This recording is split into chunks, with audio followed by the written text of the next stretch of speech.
Hello, everyone. I'm Dane. And I'm Kamraun. Welcome to the Malazan Brotherhood podcast. Today, we will be discussing Book 2, Chapter 10 of House of Chains, a novel of the Malazan Book of the Fallen. This is part 3 of our coverage of this chapter. And our final part of this chapter. This podcast series is intended to be a companion to reading or listening to the book set in the Malazan universe.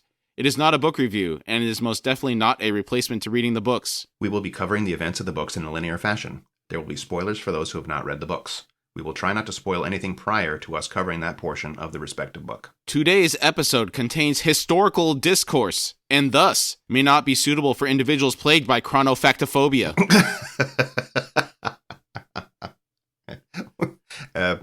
Do tell. We are inventing new diagnoses for phobias that may or may not exist in the world. I could see a lot of people not wanting to hear about history because they prefer to believe what they believe without any facts. So I could see that being a legitimate diagnosis. Okay. I'll take it. Add it to the Horse Frogopedia. All right.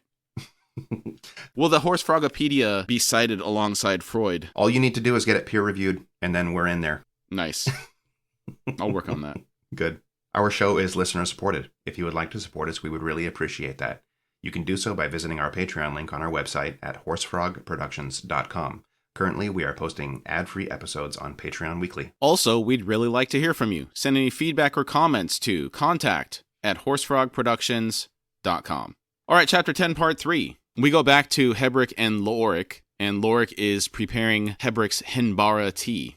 As he worked, Lorik murmured, "Did you know that some of the oldest scholarly treatises on the Warrens speak of a triumvirate, Rashan, Thyr, and Mianus, as if the three were all closely related to one another, and then in turn seek to link them to corresponding elder Warrens?" Can you give me a refresher on the Warren of Thyr? Thyr is the Warren of Light, famously wielded by the sorceress Tattersail.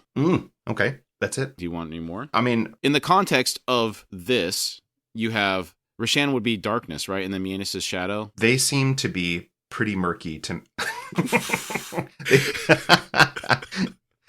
shadow Warren seem to be murky. I guess that makes sense in the context of Lorik saying that it's a triumvirate. Thyr, being the Warren of Light, would interact with Rashan as the Warren of Darkness, and then you have Mianus, which is the Warren of Shadow. Mianus is also associated with illusions. In this context, Lorik is talking about, I guess, the child Warrens of the elder Warrens, which are Curald Emerlon. Curald Ghislaine. And so Thyr is the Warren of Light. We don't know the elder name for it yet. Thank you, Kamraun. You're welcome. That is a nebulous topic that is difficult to parse. Yeah. Yeah. Well, when you have elder Warrens and then human Warrens, and then there's adjacent and all kinds of different things going on there. But as we learn of the interactions between light, dark, and shadow, it becomes very clear. You have 3 different elder Warrens. There's going to be 3 different child Warrens for those. And that makes it a lot easier to understand. Some of this is when they're initially introduced and we don't linger on them too long. And then as you get deeper into the series, maybe it starts to become a little bit clearer as well. Yes. Hebrick grunted, then nodded and said, "All flavors of the same thing? I would agree. Ticed Warrens. Curald this and Curald that. The human versions can't help but overlap, become confused. I am no expert, Lorik, and it seems you know more of it than I." Lorik said, "Well, there certainly appears to be a mutual insinuation of themes between darkness and shadow, and, presumably, light. A confusion among the 3, yes. Animander Rake himself has asserted a proprietary claim on the throne of shadow, after all." The smell of brewing tea tugged at Hebrick's mind. Only remotely interested, he murmured. "He has?"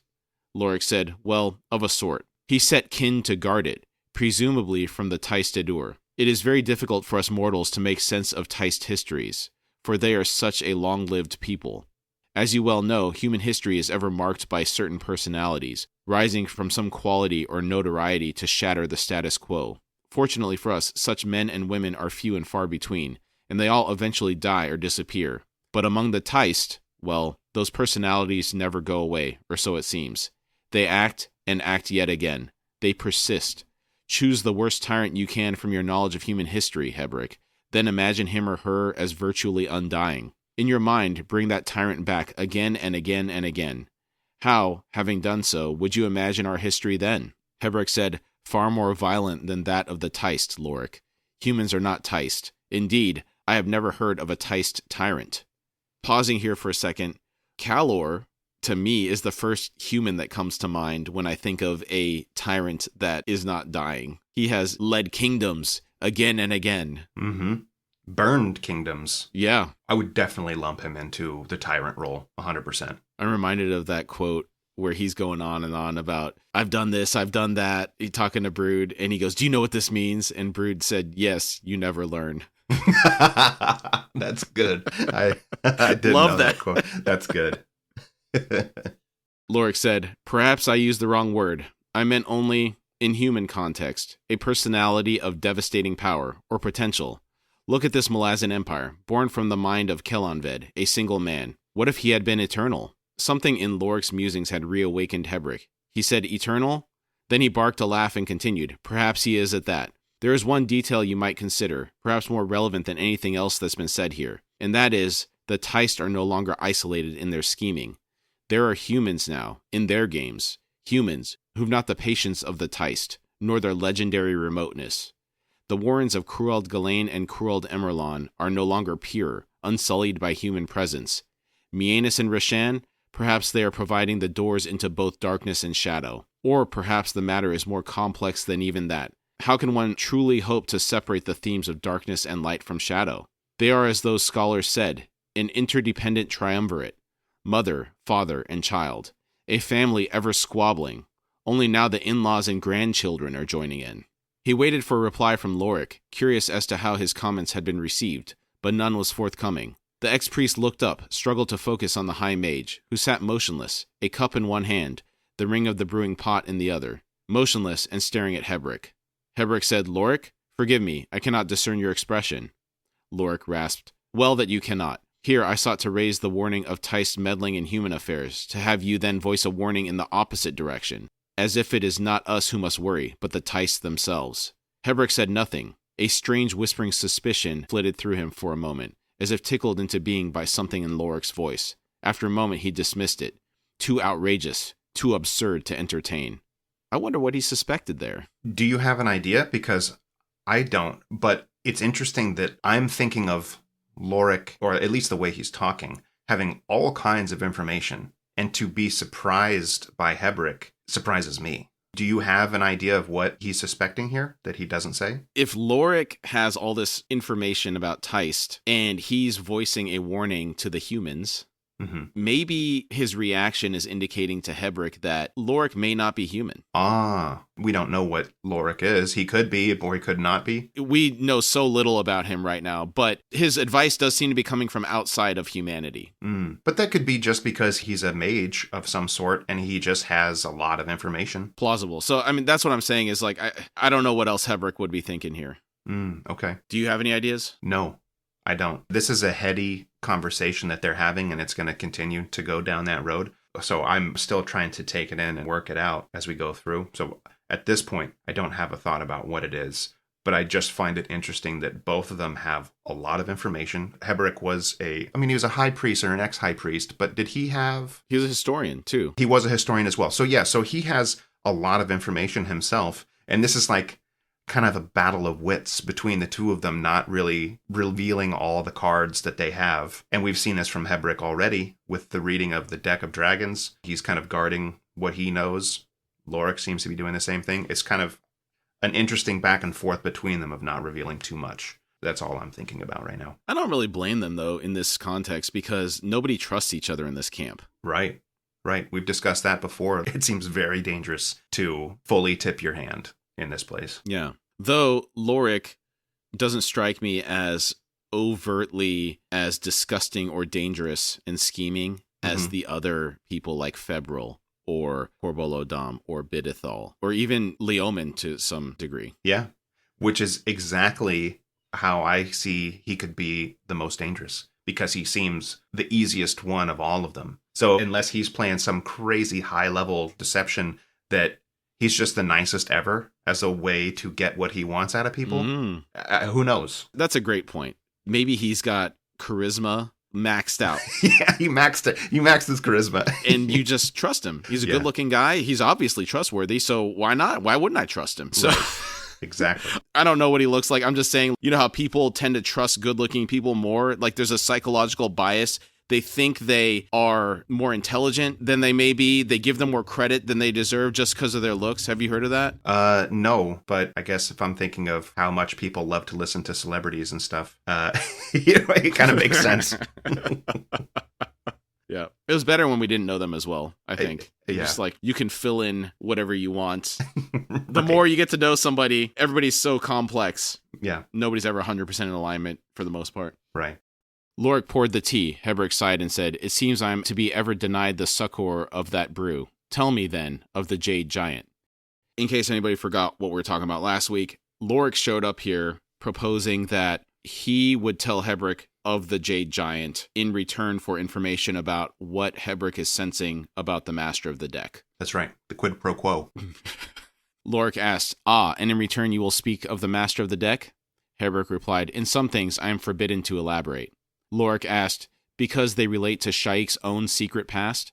Hebrik said, "Fainter's tusk, Lorik. Who in this rat's nest might be listening in to our conversation right now? It is madness to speak." Lorik cut in, "No one is listening, Hebrik. I've made certain of that.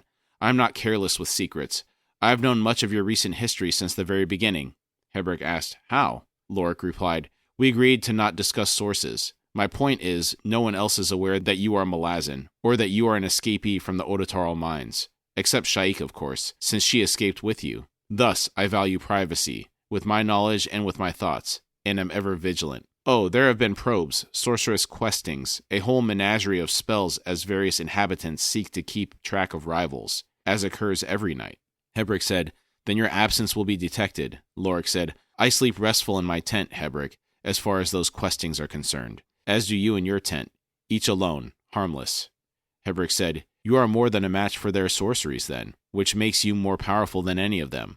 He heard as much as saw Lorik's shrug, and after a moment the ex-priest sighed and went on. "If you wish details concerning Shaik and this new Master of the Deck, then it must be the three of us who meet, and for that to occur, you will have to reveal more of yourself to the Chosen One than you might wish." To piggyback on Hebrik, this is really impressive. And I get the impression that the other mages in Shaik's army should be pretty formidable, but Lorik seems to take it to a new level. To be able to hide himself and make his actions and maybe even his thoughts unknown to the others around him, including Shaik, since we know that Shaik had already probed Leoman into his mind, he's quite the mage indeed. That seems like a pretty powerful spell, masking their presence while simultaneously making it appear that they are both sleeping in their tents and fooling all the other high mages at the same time. Yeah. It reminds me of Onrak's statement, "There is stone and there is stone." Yeah. In this case, there is magic and then there is magic.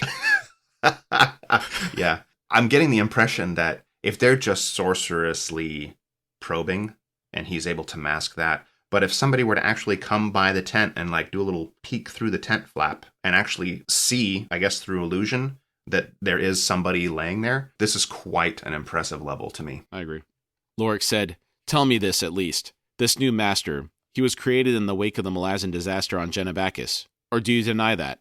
That bridge on which he stands, he was of, or is somehow related to, the bridge burners. And those ghostly guardians are all that remains of the bridge burners, for they were destroyed in the Panyan Daman." Hebrik replied, "I cannot be certain of any of that, but what you suggest seems likely." Lorik said, "So, the Malazan influence ever grows, not just on our mundane world, but throughout the Warrens, and now in the Deck of Dragons." Hebrik said, "You make the mistake of so many of the Empire's enemies, Lorik. You assume that all that is Malazan is perforce unified, in intent and in goal. Things are far more complicated than you imagine. I do not believe this Master of the Deck is some servant of the Empress. Indeed, he kneels before no one." Lorik asked, "Then why the bridge burner guardians?" Hebrik sensed that the question was a leading one, but decided he would play along. He replied, "Some loyalties defy Hood himself." Lorik said, meaning he was a soldier in that illustrious company. "Well, things are beginning to make sense." Hebrik said, "Are they?" Lorik said, "Tell me, have you heard of a spirit walker named Kimlock?"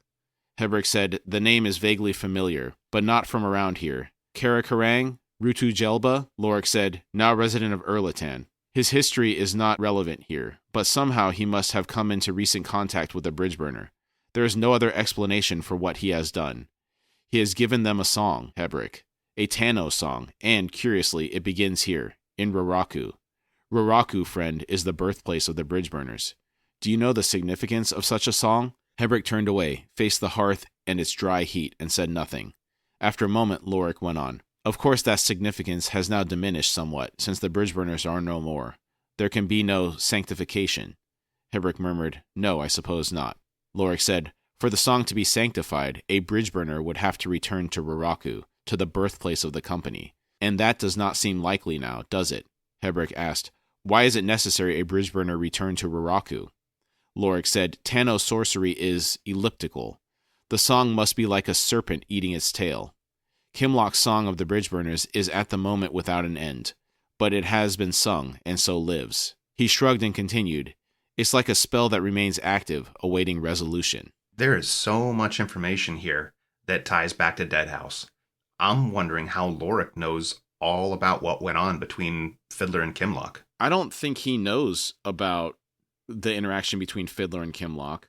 He just knows that a bridge burn of some type had to be involved for this song to be sung. He senses the song and the details around it. I guess I mean not specifically Fiddler, but he knows that somebody in the bridge burner company and Kimlock, that Kimlock created the song and all that. Yeah, so Fiddler saw that guy trying to abduct those two girls in Erlitan when he had arrived there with Kalam and Apsalar and Crocus at the beginning of Deadhouse Gates. He saved the girls and took them to their home. Kimlock was their grandfather. And thanks to that, Kimlock gave him the conch shell that Fiddler had stored in his pack. Come to the end of the book, when they are at Tremorlore, he reaches into his pack looking for a cusser, finds the conch shell and throws it, and it releases the song. And so that's when the song came into power, and it is still sitting there waiting to be triggered.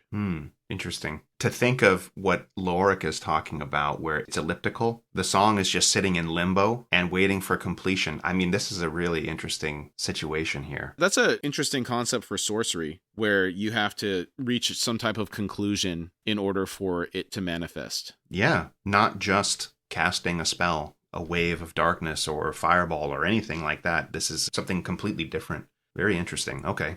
And there are 2 bridge burners that I can think of heading into Ruraku, so it'll be interesting to see what the resolution might be. Yeah, this is one of those seeds that's been planted, and now we're seeing some growth. So Fiddler is in the army that is coming to Ruraku to fight Shaik's army. Right. And then Kalam also stated that he has a mission to come to this camp as well. From Dancer. So we'll see which of these 2 actually ends up triggering this or manifesting whatever is going on with this song. If they even get to. If they even get here. We'll see. Okay. Hebrik said, Tell me of the Giant of Jade. Lorik nodded. He poured out the tea and set the cup down in front of Hebrik, then said, The first one was found deep in the Odotoral mines. Hebrik exclaimed, The first one? Lorik said, Aye, and the contact proved, for those miners who ventured too close, fatal. Or rather, they disappeared, leaving no trace. Sections of 2 others have been discovered. All 3 veins are now sealed. The giants are intruders to our world, from some other realm. Hebrik muttered, arriving only to be wrapped in chains of Odotarl. Lorik said, You are not without your own knowledge, then. Indeed, it seems their arrival has, each time, been anticipated. Someone, or something, is ensuring that the threat these giants impose is negated. But Hebrik shook his head at that and said, No, I think you are wrong, Lorik. It is the very passage, the portal through which each giant comes, that creates the Odotarl. Lorik said, Are you certain? Hebrik replied, Of course not. There are too many mysteries surrounding the nature of Odotarl to be certain of anything. There was a scholar, I forget her name, who once suggested that Odotarl is created by the annihilation of all that is necessary for sorcery to operate, like slag with all the ore burned out. She called it the absolute draining of energy, the energy that rightfully exists in all things, whether animate or otherwise. I tried to look up who this might be because I don't recall off the top of my head anybody actually talking about this in a conversation that we've witnessed in the books thus far. So, unknown. Okay. For me at least. I don't know if any of the listeners out there have any more information here. Okay. Lorik said, And had she a theory as to how that could occur? Hebrik said, Perhaps the magnitude of the sorcery unleashed, a spell that is all-devouring of the energy it feeds on. Lorik said, But not even the gods could wield such magic.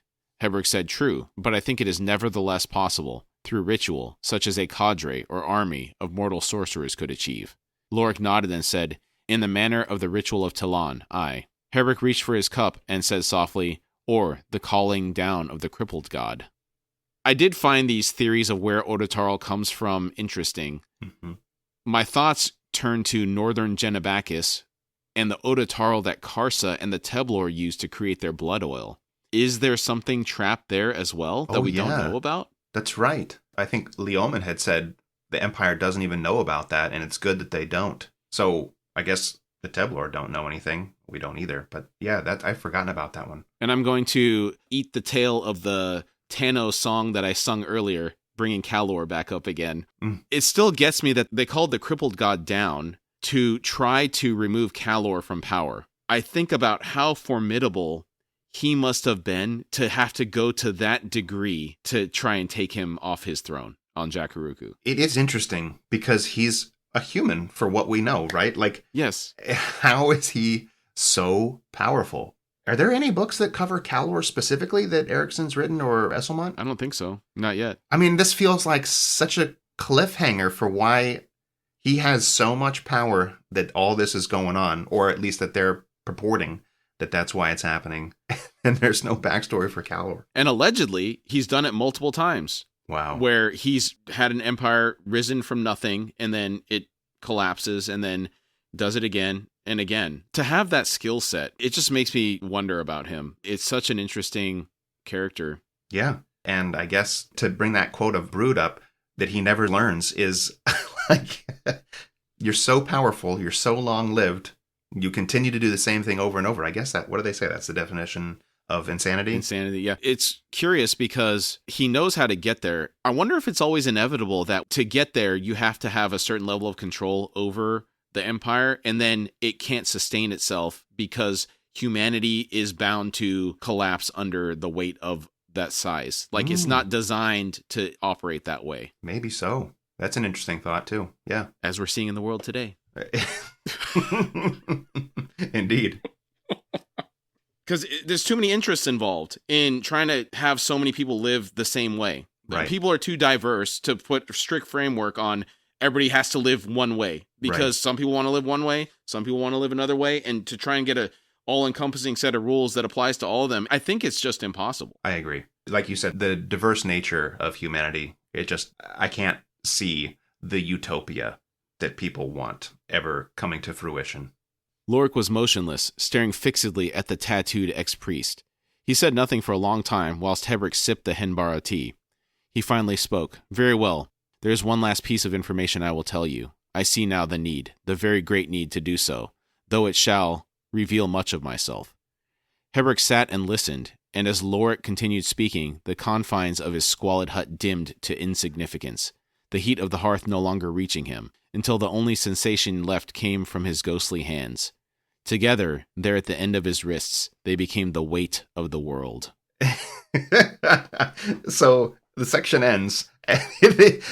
These cliffhangers. Yeah. Like, to end a section like that, let me tell you about this great mystery that's me, but not until book 8 or something like that. You know? That's, again, one of those things like, what did he say? It seems really important if Hebrik completely lost sense of anything around him except his hands. You know, it's like, come on now. Yep. Love it. It's good writing. It is. I like it. This is exactly, as we've spoken about many times, and I'm sure other readers feel the same thing, what keeps you going. The carrot. Yeah, exactly. The rising sun washed all tones from the sky to the east. Karsa checked his supplies one last time, the foodstuffs and water skins, the additional items and accoutrements necessary for survival in a hot, arid land. I'm sorry. I can't help it. The stank you're putting on there. I think I got that from the 40-Year-Old Virgin, if I'm not mistaken. Doesn't he say that? I know it's, what's his name? Steve Carell says it, but I don't remember what role he was in when he says it. Oh. Do you know how to actually pronounce it? I think that's the right way to say it, but maybe a little less Frenchness to it. Why? Do you have a different pronunciation? Accoutrements? Accoutrements, I think, is like the American way. Yeah. I think normally I would say in my head like accoutrement, but you're giving it that little extra. I like to. Yeah. To me, it's like potsherds or, you know, like any of the other key words that we have here, you know? So love it. I wonder if other people are getting tired of it. I mean, it gets me. I love it. Gets me. Brings a smile to my face every time. A kit wholly unlike what he had carried for most of his life. Even the sword was different. Ironwood was heavier than bloodwood, its edge rougher and almost, but not quite, as hard. It did not slice the air with the ease of his oiled bloodwood sword, yet it had served him well enough. He glanced skyward. Dawn's colors were almost entirely gone, now, the blue directly above vanishing behind suspended dust. I wonder how Karsa's bloodwood sword would perform against the magically invested stone of a Talani mass weapon. That's interesting. Because you had said before that the bloodwood was supposed to be pretty formidable and a match for Aaron steel. Do you remember that? Or I don't know if they actually encountered any Aaron steel. He had to have in Silver Lake. Okay, yeah. Because he did fight some Malazans there. Yeah. I don't think he's encountered a Talani mass in a fight yet. No, not yet.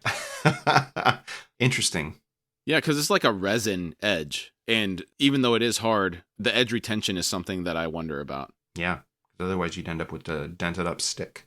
Yeah, they keep building up that edge, and it hardens and crystallizes, but how hard could it be? Against stone. Against sorcerously invested stone. Well, I guess that's irrelevant because it's Odotarl. Maybe it slices right through it. Yeah. Like a hot knife through butter.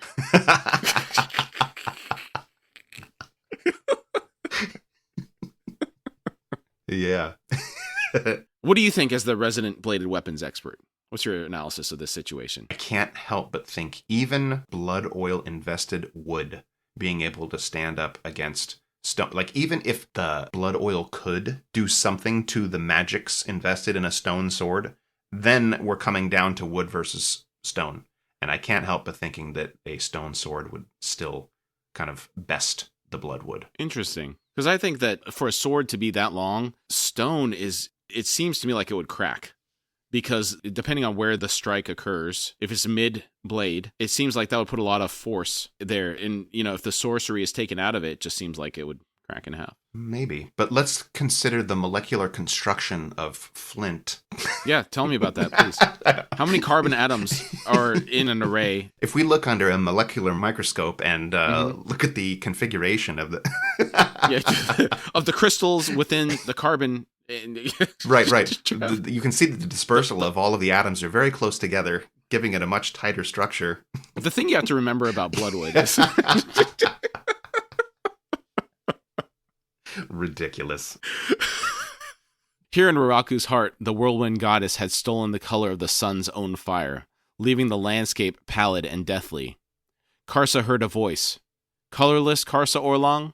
Byroth Guild's ghostly voice was filled with wry humor. It went on. Not so. Silver, my friend. And silver is the color of oblivion, of chaos. Silver is when the last of the blood is washed from the blade. Karsa growled, no more words. Leoman spoke from nearby. Having just arrived, Toblakai, I am yet to even speak.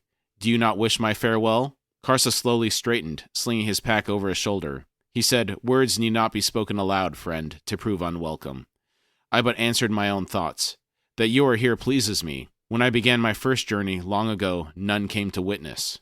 From where Leoman stood 10 paces away, having just passed through the trail's gap in the low, crumbled wall, the mud bricks, Karsa saw, were on their shaded side covered with rizan, clinging with wings contracted, their mottled colorings making them almost identical to the ochre bricks. He said, I asked Shaik, but she said she would not join me this morning. Even stranger, it seemed as if she already knew of your intentions, and was but awaiting my visit. Shrugging, Karsa faced Leoman and said, a witness of one suffices.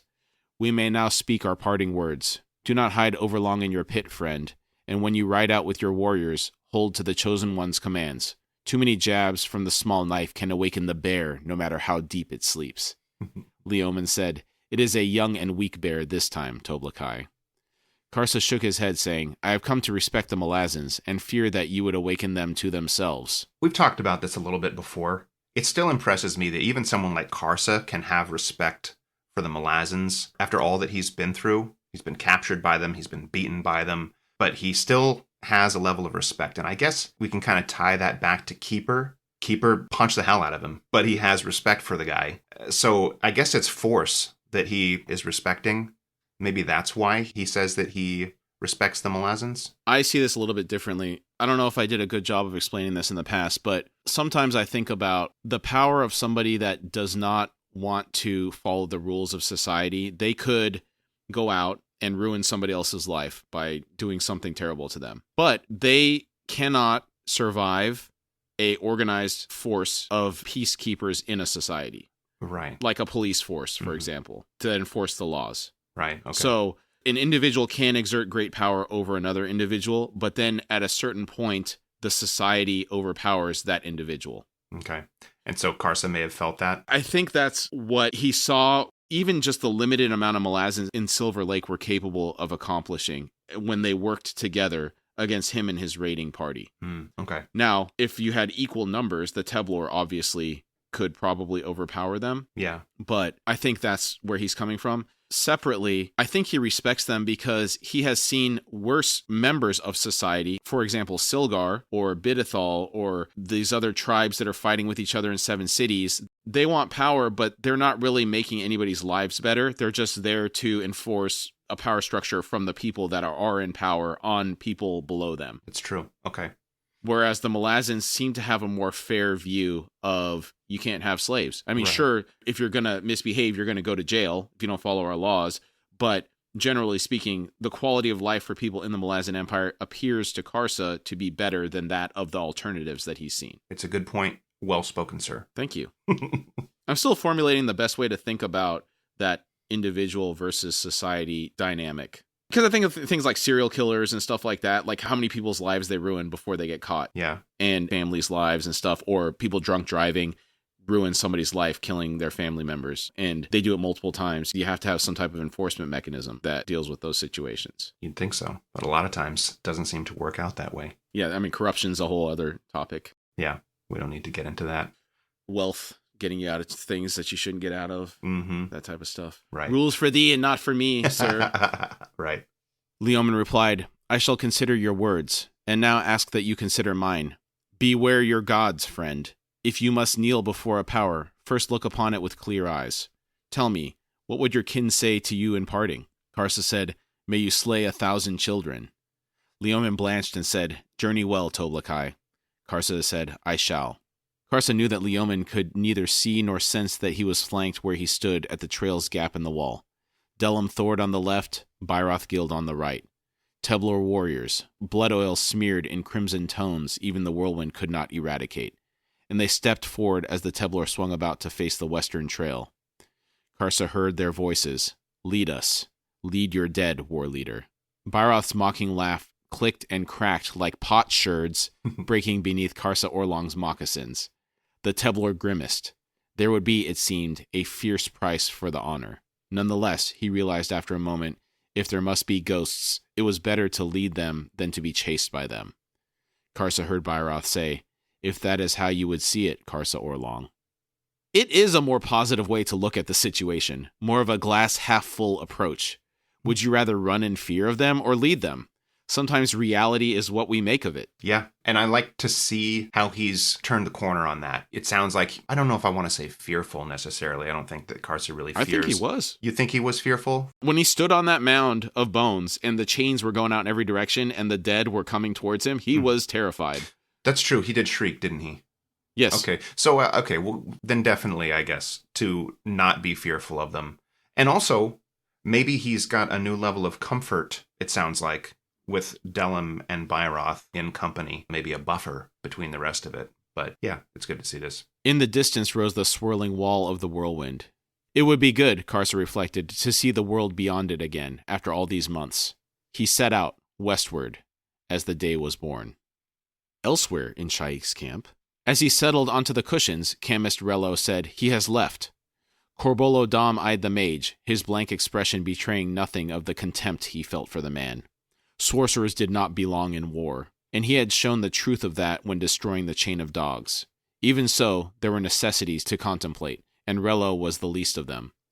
From where he lay on the pillows and cushions, he rumbled, That leaves only Leoman. That's a new thing for me. I hadn't realized that Corbolo disliked Camist so much, especially given their history together during the Chain of Dogs. And if I'm not mistaken, it was Camist who was leading the armies before Corbolo, right? Yes, he was. Corbolo strikes me as someone who has a high view of himself and probably thinks he's better than everyone. Mm-hmm. And he probably dislikes most people. Having those types of personalities I guess. Yeah, I can see that. There's only room for you. There's not room for anybody else. Yeah, and then also, the Chain of Dogs was not going well for the Army of the Apocalypse. I don't even know if it was the Army of the Apocalypse at that point. It was just the Uprising. Mm-hmm. And once Corbolo came, I don't know that it necessarily improved, but the Chain of Dogs, the Malazans were getting so worn down by that point that it appears that Corbolo had better success in actually taking them out than Camus Rello did. So maybe he's taking credit for it here, but it was actually kind of a natural attrition by the Malazans just couldn't continue running away from them. I feel like with the Chain of Dogs, at some point, it wouldn't have mattered who it was. As long as you were the last one there, it was kind of inevitable. The deal's been struck, it's already been signed, and now a new person steps in and goes, I did this deal. It's kind of the same thing, I feel like. I didn't see any signs of tactical genius from Corbolo Dom that sealed the fate of the Malazans. Right. I mean, you have a force that's dwindling and refugees. I mean, they were getting harassed the entire way back. I mean, it's kind of a matter of time.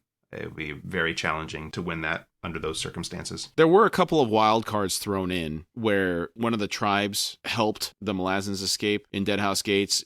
They were going to lose a battle, and then one of the tribes showed up, and they thought it was honorable to let Coltane and the Malazans pass them. Oh, right. So there was that, and then there was the assistance package that came from the Trigal Trade Guild from Genebacus, sent over by Quick Ben and Dujek. So those were some things that really bolstered the last stretch there. Right. They always felt more like a tourniquet, just kind of trying to stop the bleeding, but not actually fix it. Yeah, I mean, no matter what, they're outnumbered. Yeah. Camus said, who departs with his rats in a few days? That's Leomin. Corbolo Dom asked, will Febril now advance his plans?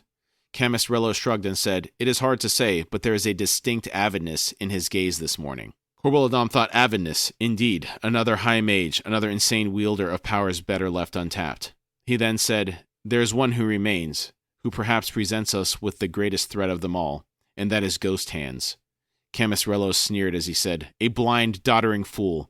Does he even know that Henbara tea is itself the source of the thinning fabric between his world and all that he would flee from? Before long, his mind will vanish entirely within the nightmares, and we need concern ourselves with him no more. I didn't know that either. The tea is soothing, but I guess not in the way he thinks. I'm confused with this one, because Felicin Younger posited that the Odotarl was weakening within him, and that was causing the visions to increase. Remember, she said, you need to return to the hand? Right. Now, we're hearing that Camus Rello thinks the Henbara is what's making the dreams worse. So, is it both of those? Is one contributing more than the other? What do you think? It's hard to say. I'm wondering where Felicin Younger is getting her information from. Like, she's a pretty young girl. I don't know where her information is coming from regarding the Odotarl and all that. At least in the short term, Heberick is really taking this tea religiously. He's picking it and he's making the tea with it and all that. Every night? Every night. And so in the short term, it certainly sounds like the Henbara is something he's not fully aware of the effects it's having on him, but maybe other people who are native to this area in Ruraku know what the tea is all about. But because these are deceitful little creatures, nobody is going to say, hey, maybe you should take it easy on the sauce. It's going to mess with your brain. Well, Felicin Younger is also native here, so surprised me that she doesn't know. You know what? I'm going to call you out right now. You chill. I know you don't like that character. You're like, she's argumentative and blah, she doesn't know anything. Let's give her a little bit more leeway before we start putting her at... Don't go down the Silver Fox Road? Is that what I'm hearing? Yeah, I learned from my mistakes. So I need to learn. I'm trying to help you. I know this is early in your career of reviewing these books, but just listen to somebody who's made mistakes in the past is all I'm saying. Okay? Right. Noted. We need to give them a little bit more credit. All right. I shall do my best, sir. And I give you permission, call me out if I'm acting the same way. Please. If the shoe fits. Listen, I do, but I have no control over the editing process, so. I have offered you the role of editor, so I think you just want the optionality of criticism. Of course. It's more fun this way. Yeah, naturally. Leaning forward to collect a bowl of figs, Corbolo Dom muttered, she has secrets, far beyond those gifted her by the whirlwind. Febril proceeds headlong, unmindful of his own ignorance. When the battle with the adjunct's army is finally joined, success or failure will be decided by the Dog Slayers, by my army. Tavora's Ototaro will defeat the whirlwind. I am certain of it. All that I ask of you in Febril and Bidithal is that I am unobstructed in commanding the forces, in shaping that battle. Camus growled, we are both aware that this struggle goes far beyond the whirlwind. Corbolo said, aye, so it does. Beyond all of 7 cities, mage. Do not lose sight of our final goal, of the throne that will one day belong to us. Oh, the Malazan throne? He's getting a little bit big for his britches, isn't he? Really? Yeah. He's got his eye on the big prize, not just, winning battles and stuff. He wants to be the new emperor, it sounds like, right? What madness is this? Like you said, he's got a very inflated view of himself. It's crazy. Yeah. I want to go back to something a little bit earlier when he said that he doesn't think mages have any place on the battlefield. He was a former fist in the Malazan Empire. He obviously sees what kind of role they can play in a battle. I'm wondering why he's so averse to them, at least having some part in doing it, softening up the forces or something like that. I'm curious why he's so against it. I guess we don't know anything about it at this point, but I'm curious why that is. I would posit as a lifelong soldier, he would think mages should not exist at all. To be able to wield that level of power, it doesn't belong in the world. Okay. As someone that doesn't have that power, you would view it that way. To be at the mercy of having your own mage to block their magic, or having to use something like Moranth munitions, which he is a renegade, doesn't have supply for anymore, because that's part of the deal that the Malazans had with the Moranth on Genebacus. Those are the only 2 avenues you have to defend against that. So I see his perspective here. He wants it settled in the dirt. Yes. 2 men stripped to the waist, skin on skin. Yeah, you got to get real Western out there. Exactly. You know? Whatever happens, happen. May the best sword win. That whole mentality, huh? Yeah. Okay. I think so. And he thinks he's Dasamultor. Could certainly see him thinking that, but whether he is even remotely close or not remains to be seen. I'm reminded of these celebrity boxing matches where there's actually a real fighter that's involved. This is Jake Paul versus Anthony Joshua. You have someone that thinks they're a boxer, and then a real boxer shows up and doesn't play by your little fake rules of you're going to pretend to have a match. Right. He shows them what it's really like and the respect that needs to be held in these places where people really work hard to get to where they are and are truly the top of their game versus someone that's pretending to do that for show. Right. And so I view this in a similar way. He thinks he's up there with the best, and we're not seeing that yet. Yeah, not yet. Well, let's hope we get to see him get his comeuppance just like Jake Paul got his. Yeah, we'll see how this goes for him. Camus Rello shrugged as he said, that is our secret, old friend. We need only proceed with caution, and all that opposes us will likely vanish before our very eyes. Febril kills Shaik, Tavora kills Febril, and we destroy Tavora and her army. Corbolo Dom said, and then become Lassine's savior, as we crush this rebellion utterly. Gods, I swear I will see this entire land empty of life if need be. A triumphant return to Unta, an audience with the Empress, then the driven knife. And who will stop us? The Talon are poised to cut down the claws. Whiskey Jack and the Bridgeburners are no more, and Dujek remains a continent away. How fares the Gistal priest? Camus replied, Malik travels without opposition, ever southward. He is a clever man, a wise man, and he will play out his role to perfection. Corbolodam made no reply to that. He despised Malik Rel, but could not deny his usefulness. Still, the man was not one to be trusted, to which High Fist Pormqual would attest, were the fool still alive. Then he said, Send for Fael. I would a woman's company now. Leave me, Chemist Rello. Malik Rel, that piece of crap.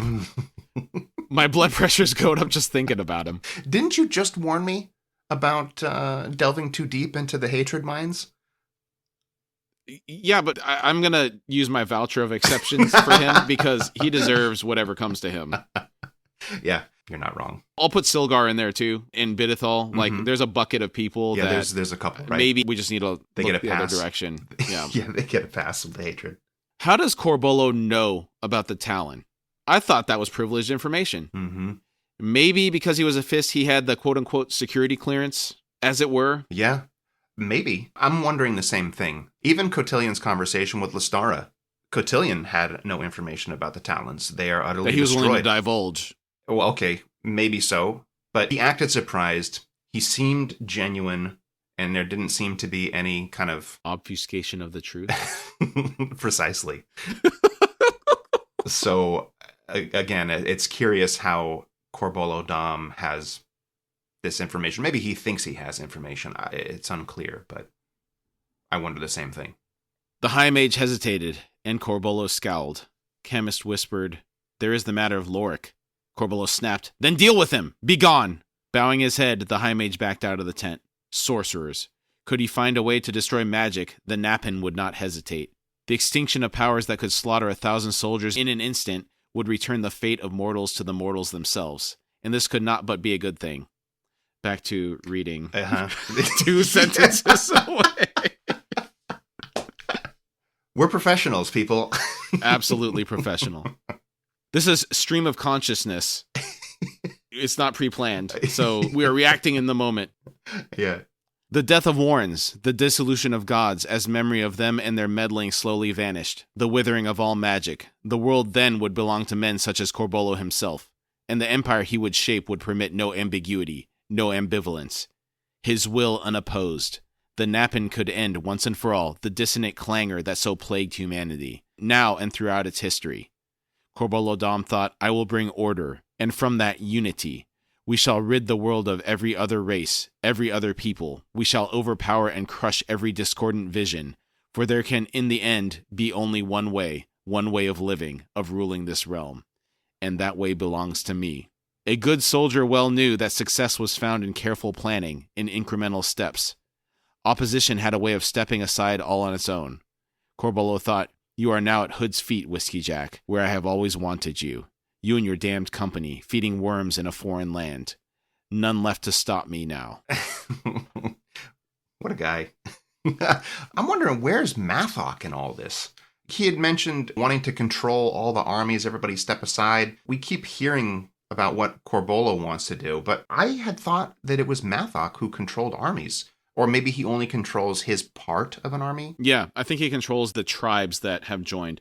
My understanding is Corbolo is controlling the Malazans that turned with him. So the part of his army that he was leading that chose to follow him. Okay. They killed everyone else in the army. They executed them. So the Dog Slayers is basically the people that abandoned the Malazan Empire. Okay. And then Mathok is the leader of the local tribes that are joining up with this force. Okay. All right. So a less organized force. I see. Bringing it back to what we were talking about earlier, and how when an empire grows to a certain size, you can't have rules that apply to everybody. I guess Corbolo's solution is you only keep the people that agree with you or are willing to step in line. And maybe that's how Calor sees it as well. That's what I was wondering. It sounds like he's mirroring what we were talking about with Calor. It's going to be my way or the highway. What I say goes, and everybody else can either be executed or off with their heads. Gone. There's going to be no room for dissenting opinions. Yeah. And thus the chapter ends. For standout moments. Lorik's whole conversation with Hebrick was very good. He has so much information, and it's hard to believe he gets all this from spies within the Malazan army. He knows about the Jade Hand in the desert. He knows about the Tano Spirit Walker and how their magic works. Yet he doesn't seem to know what the deal is with the Master of Dex. I also enjoyed that conversation. I don't think he gets everything from the spies in the Malazan army. Only the info about the stuff that he's getting from Genevacus, and then what happened with Hebrick and Felicin in Seven Cities seem to be coming from those sources. Otherwise, it's a bit of a mystery where he's getting his information. Now, if it's sorcery related, maybe he can sense things, but the Master of the Deck is such a new thing that he just doesn't know a lot about it. He wants to know where he's coming from and what Hebrick knows.